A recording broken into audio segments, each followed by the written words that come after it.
नमस्कार, सुप्रभात। स्वागत आप सभी का सबरंग कार्यक्रम में। मित्रों, कहीं बहुत सुंदर सी पंक्तियाँ लिखी थीं कि पता नहीं मेरा ईश्वर कैसे परखता है मुझे, इम्तहान भी कठिन लेता है और फेल भी नहीं होने देता।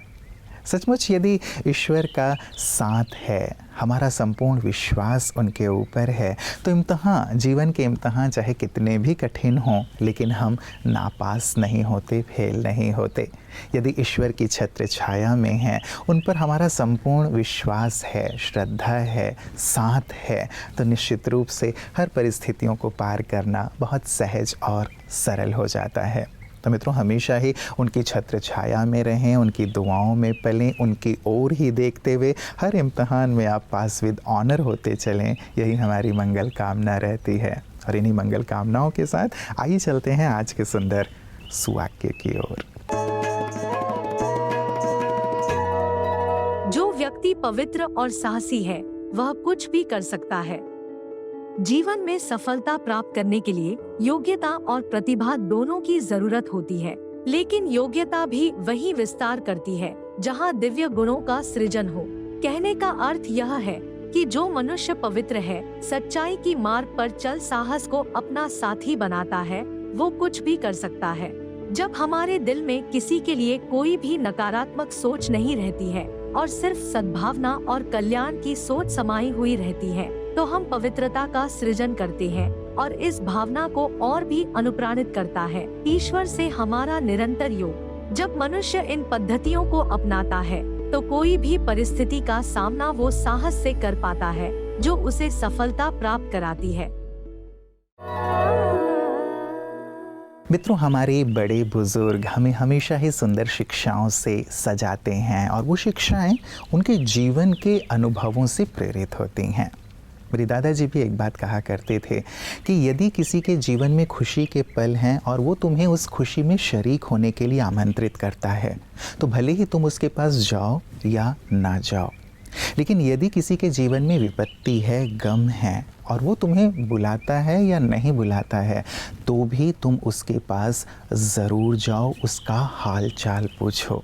क्योंकि ऐसे समय पर व्यक्ति को हमारे सहारे की, हमारी सहानुभूति की, हमारी दुआओं की ज़रूरत होती है। दवा अपना कार्य करते हैं, व्यक्ति अपने स्तर पर हर प्रकार से कार्य कर रहा होता है, लेकिन जब कोई सामने जाके खड़ा हो जाता है, प्यार से उनके सिर पर हाथ फेर देता है, दो अच्छे शब्द बोल देता है, तो ये उसके अंतर मन की शक्ति को बढ़ा देते हैं, उसे बल दे देते हैं विपत्ति से, बीमारी से बाहर आने के लिए। तो मित्रों, इसे भी अपने जीवन का ज़रूर अंग बनाएं, भले ही हम कितने भी व्यस्त क्यों ना हों, लेकिन ये यदि हमारे जीवन में शामिल है, तो दुआओं को हम ज़रूर दूसरों से प्राप्त करते चलेंगे और हमारे जीवन में भी ऐसी विपत्तियाँ कभी भी नहीं आएंगी। तो आइए इसी सुंदर भाव के साथ, संकल्प के साथ कि हर विपत्ति में हम अपनों के साथ खड़े होंगे, चलते हैं अपने अगले सेगमेंट की ओर। दोस्तों, हमारे अंदर ऐसा सिस्टम बना हुआ है, हमारे अंदर हार्मोन्स का, कि हम अगर वो हार्मोनी सिक्रेशन ठीक हो जाए, तो हमारा सारा दिन शांति, प्रेम, सुख और एफिशिएंटली हम काम कर पाएंगे। जैसे हम उठते हैं सुबह और उसके लगभग 20 से 30 मिनट के बाद अगर हमारी पॉजिटिविटी है, हमारी team, thoughts, emotions, attitudes, memories, वो अगर पॉजिटिव रही, तो देखने में आया है, हमने जो रिसर्च की है, कि बहुत ही एक हार्मोनियस सर्ज होता है कॉर्टिसोल का, और उससे हम सारा दिन पीसफुल, लवफुल, हैप्पी, और हमारी एफिशिएंसी कई गुना बढ़ जाती है, हम ज़्यादा अच्छा काम कर पाते हैं। लगभग 8 से 2 बजे तक का हमारा काम अच्छा हो सकता है, और फिर शाम को फिर 4 बजे फिर ये कॉर्टिसोल सिक्रेशन 2 बजे शुरू हो जाते हैं और 4 बजे तक फिर निकलता है। तो 2 बजे भी अगर हम थोड़ा सा मेडिटेशन कर लें और फिर 4 बजे तक हम अपनी टीम को पॉजिटिव रखें, तो जो 4 बजे तक जो हार्मोन निकलेगा कॉर्टिसोल, अगर हार्मोनिक सर्ज होगी, तो 4 से 10 का टाइम हमारा फिर पीसफुल, लवफुल, हैप्पी और एफिशिएंसी हमारी बढ़ जाएगी। तो दोस्तों, ये सीक्रेट है हमारे, जो प्रोवाइड किया गया है नेचर के द्वारा।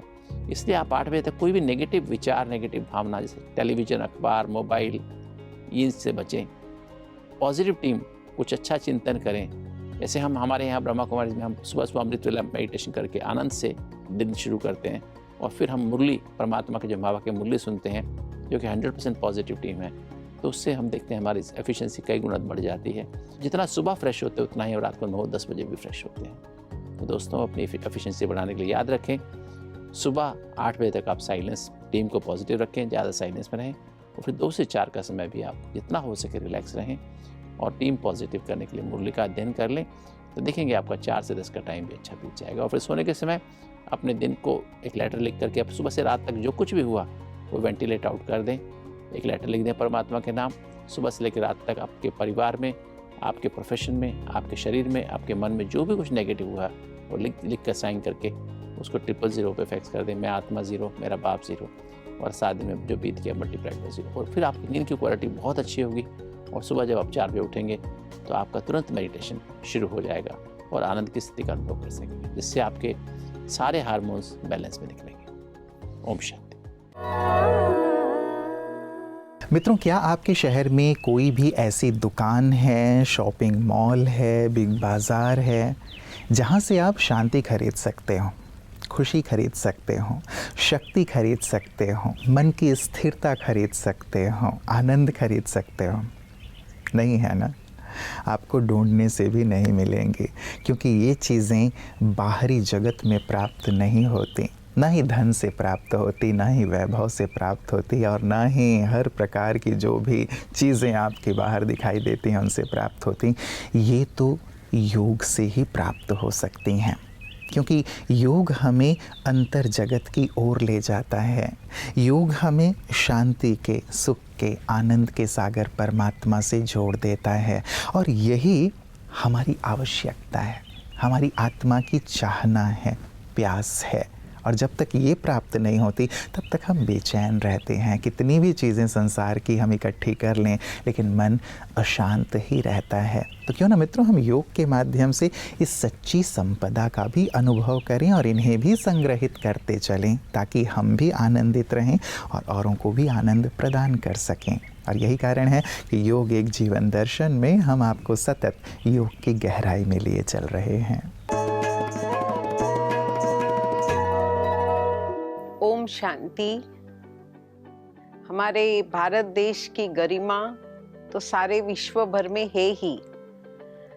भारत से कई गुरुओं को, सन्यासियों को, विद्वानों को विदेशों में बुलाया जाता है कि हमें आकर के यहाँ योग की शिक्षा दे। भारत का प्राचीन राजयोग जो कहा जाता है, उसमें हम सभी मनुष्य आत्माओं का मिलन अपने परम पिता परमात्मा के साथ जुड़ा रहे, इसी को राजयोग कहा जाता है। बच्चा अपने पिता को याद करता है, माँ को याद करता है, कितने प्यार से याद करता है। वैसे ही माता पिता अपने बच्चों को कितना प्यार से याद करते हैं।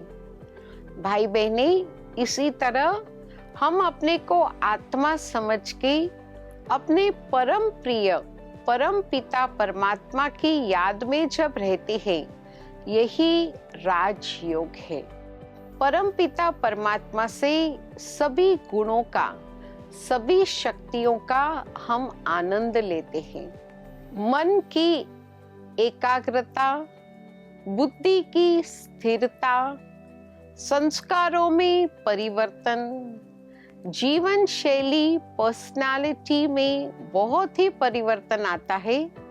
जैसे कि हमारा चेहरा खुशनुमा बन जाता है। हठयोग की प्रक्रियाएं, प्राणायाम बहुत बहुत सफल है, बहुत आवश्यक है। उसमें भी हम रोज कम से कम 15 मिनट या आधा घंटा स्पेंड करें।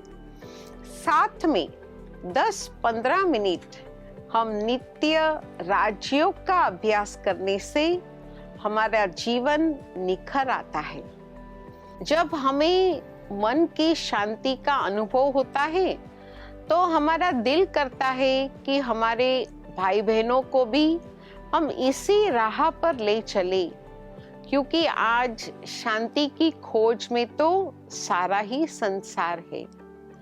आइए इस वर्ष इस योग दिवस के निमित्त हम सभी परमात्मा से कम रोज 5 मिनट योग लगा के रखें, जिससे हमारे शरीर में भी स्वस्थता आती है, शरीर भी स्वस्थ बनता है और हमारा मन भी बहुत ही स्थिर हो जाता है।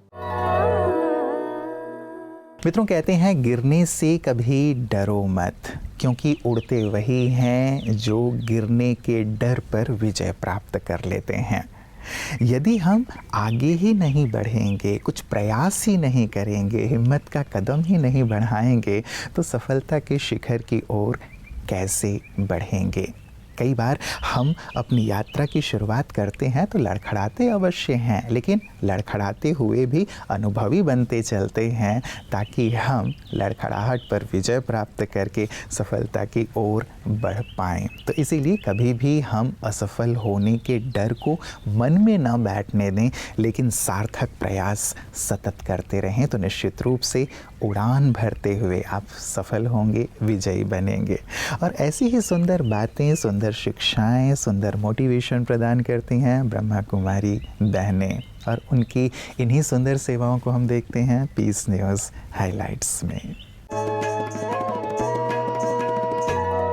छत्तीसगढ़ के कोरबा बालको में स्थित ब्रह्मा कुमारीज बालको उप सेवा केंद्र में नवनिर्मित ज्ञान मोती भवन का भव्य उद्घाटन कार्यक्रम के मुख्य अतिथि छत्तीसगढ़ के राजस्व मंत्री श्री जयसिंह अग्रवाल जी के करकमलों द्वारा किया गया।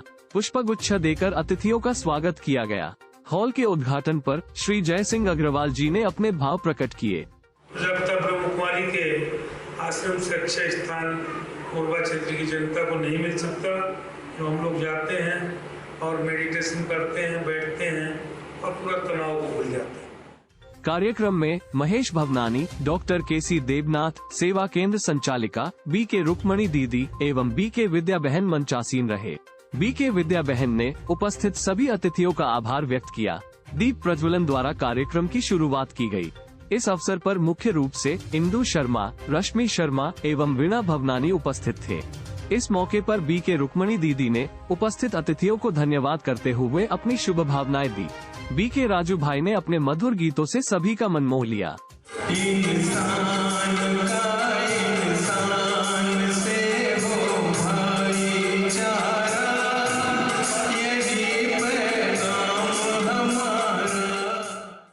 समारोह के अंत में अतिथियों को ईश्वरीय उपहार भी भेंट की गई। मित्रों, ईश्वर की सुंदर बात से ही आज की शुरुआत मैंने की थी कि भले ही इम्तहान लेते हैं लेकिन फेल भी नहीं होने देते। कितना सुंदर साथ, कितनी सुंदर शक्ति और कितना संबल वो हमें प्रदान करते हैं। सचमुच जो ऐसे हमारे जीवन के आधार हैं, उनकी ओर हमें कितने प्यार, कितने सम्मान, कितने अपनत्व से देखना चाहिए। हम कितना देखते हैं ये हमें खुद ही देखना है। एक बहुत प्यारी सी बात और किसी ने कही ईश्वर के लिए कि तुम चिंता क्यों करते हो कल की। जिसने आज तक तुम्हें संभाला है वो ईश्वर कल भी तुम्हें संभाल लेगा। उसके पास तुम्हारे कल की भी प्लानिंग है। इसीलिए केवल तुम बहुत ही श्रद्धा से, प्यार से, विश्वास से उसकी ओर देखो। वो तुम्हें कभी भी हारने नहीं देगा, कभी भी गिरने नहीं देगा और कभी भी तुम्हें विपन्न स्थिति में नहीं रहने देगा। जिसके साथ भगवान हैं उसका जीवन कितना सुख, शांति और आनंद से परिपूर्ण होगा, ये हम स्वयं विचार कर सकते हैं। इसलिए मित्रों, वक्त ज़रूर उनके लिए भी निकालें जो जीवन में हमारे लिए सबसे ज़्यादा अहम हैं, जो हमें जीवन को सार्थक बनाने के लिए एक सुंदर प्रकाश देने वाले हैं। गहराई से इस पर विचार कीजिएगा। कल पुनः इसी वक्त आप सभी से मुलाकात होगी। नमस्कार। ओम शांति।